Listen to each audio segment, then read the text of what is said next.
If I have to make a prediction, it is going to be him coming off the bench again in the second game of the tournament, where they might play Mississippi State and Jeremy Roach, who is at Baylor now. So, what do you make of that pod up there, T.O.?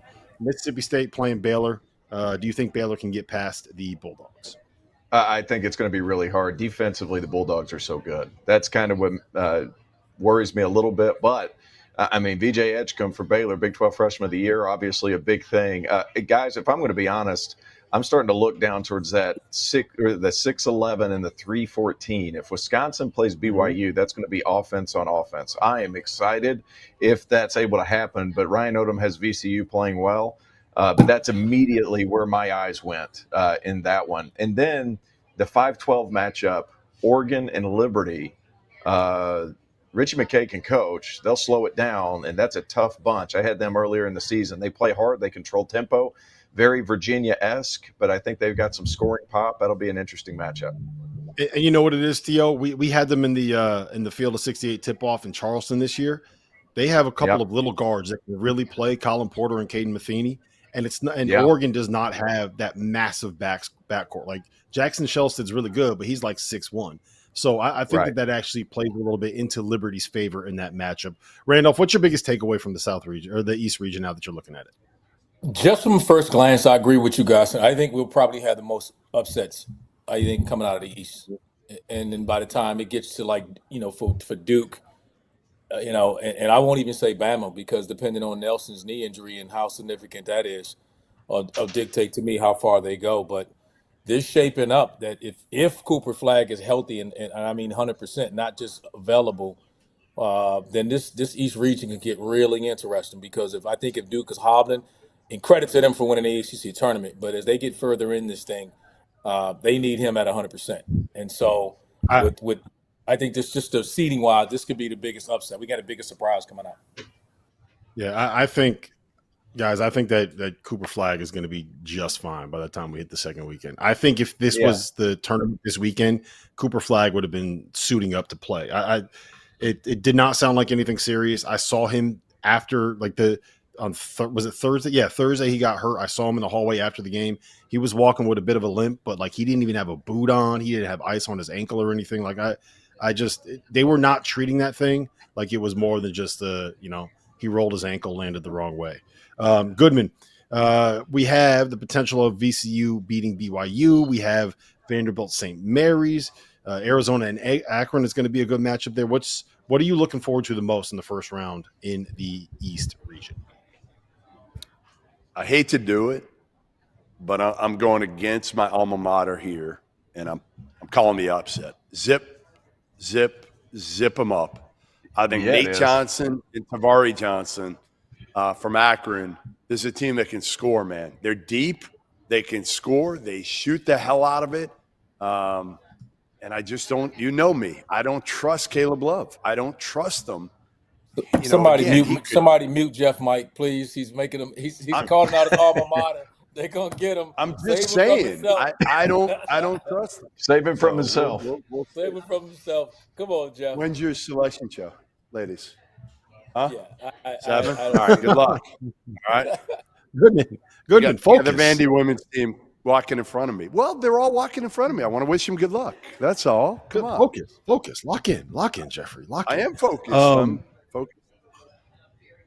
All right. So anyway, I got Akron beating Arizona because, again, I think Caleb Love is that guy that, again, he can go for 30. And he's been really good the last couple of games. Don't get me wrong. And he's better this year. Well, no, I don't want to say that. Last year he was terrific. This year he hasn't been nearly as consistent. I like Akron's guards. So I'm going with that. Can I give an update, by the way? I know we can get to it with Alabama, but I want to hit it now before. No, that's where I was going next. That's where I was going to hit you on next. Okay. Go ahead. Yeah, Grant Nelson obviously did not play in the second half yesterday. Suffered a knee injury late in the first half, going to the basket. Talked to Nate yesterday about it, and he was kind of perplexed a little bit. He didn't really know what happened. He said it's nothing crazy serious with an ACL, but I was talking to him or texting with him earlier today, and he said he's going to meet with a specialist tomorrow, but he doesn't think it's serious. Something similar happened to him a year ago, and it was like a 4 or 5 day thing. So he was hoping for the extra day that they would play Friday, Sunday. That's exactly what he got. So they open with Robert Morris on Friday in Cleveland. Then they get the winner of St. Mary's Vanderbilt. Obviously, you know, they've seen Vandy before. St. Mary's is a completely different team than Alabama, but I like those matchups, to be honest, for Alabama, with or without Grant Nelson. But they need him to be able to do any real damage in this tournament. Yep, I tend to agree with that assessment.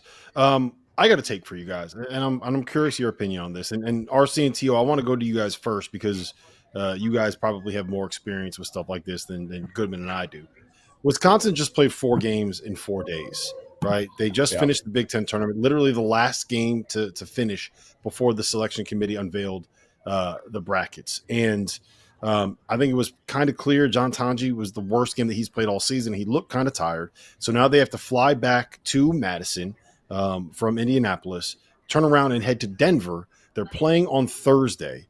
And not only are they playing on Thursday, they're playing at elevation on Thursday against a team from Montana that is used to playing at elevation. And if they win, the other team the 6th seed in that region is BYU for what will more or less be a home game, because those BYU fans are going to travel from Salt Lake to Denver. It's not that far of a drive, and they're used to playing at elevation as well. I think, Randolph, I'll go to you first. I think that Wisconsin kind of low-key got one of the worst draws out of any of the top 4 seeds in this bracket.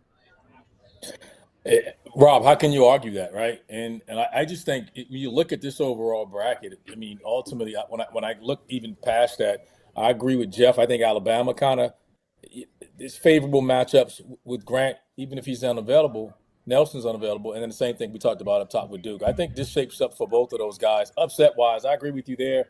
I don't. I love Arizona. I don't agree with Jeff. I don't think Akron pulls off the upset.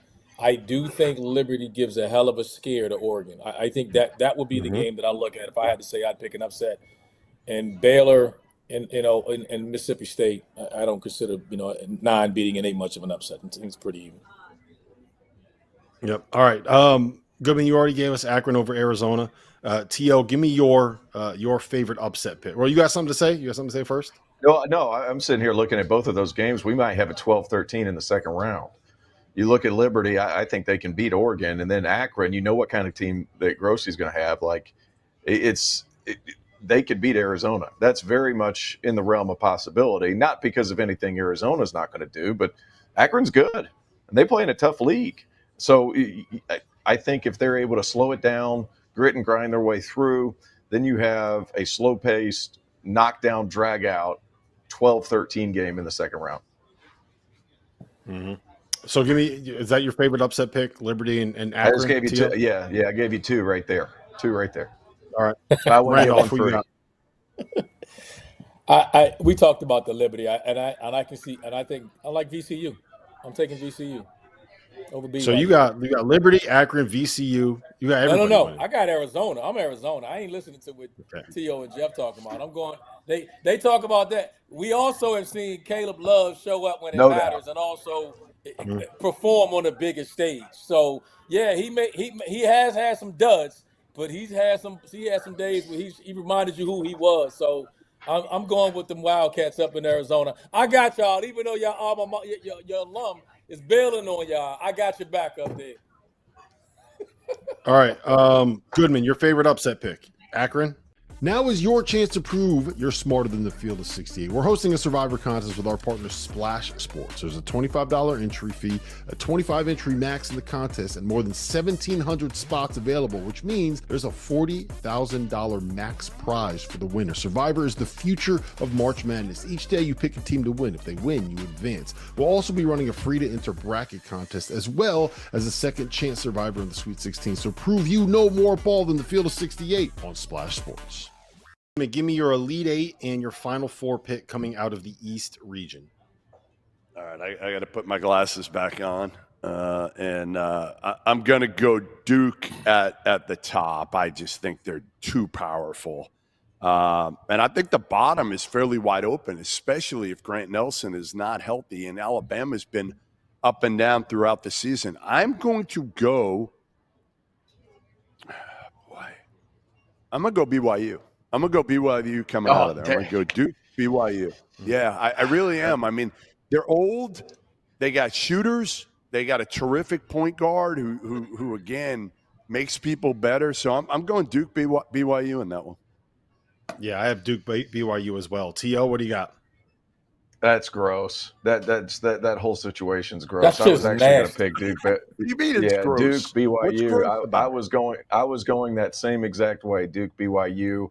But because you guys did it, let me throw a curveball in there. Grant Nelson, if he's feeling better, let's go Duke, Alabama in a traditional 1-2. Go chalk all the way through, and then Duke heading to the Final Four. And I think Duke wins the national championship.